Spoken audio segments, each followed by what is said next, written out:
Today we're going to run through the installation of one of these APIO Shift Knobs on our 2018 Plus JB74 Suzuki Jimny.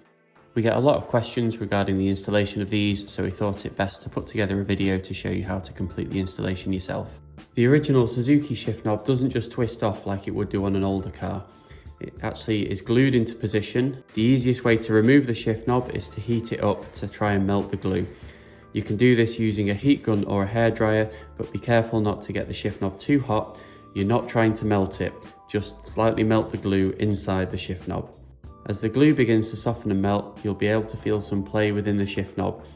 If you're feeling particularly barbaric, you can prise it off using a flathead screwdriver, but we'd strongly recommend using a plastic trim removal tool like we're doing in the video. A word of warning, when you remove the original shift knob when the glue finally melts, please don't punch yourself in the face.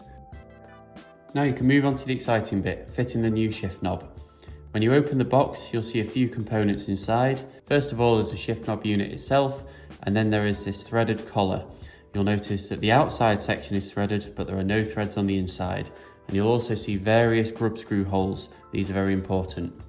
You also get this nice little sticker that shows you where all the gears are in case you forgot. Be careful not to lose a separate bag that contains 5 grub screws, as these are critical for the installation. The first thing you need to do is slide the new threaded collar into position on the shifter. Please pay attention to the instructions to see which orientation this needs to go in.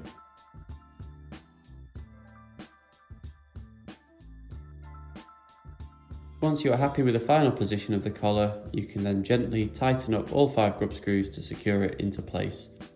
Once this is done, you can thread the shift knob onto the collar itself. Again, you don't need to over tighten this, you can just tighten it by hand and that's more than enough.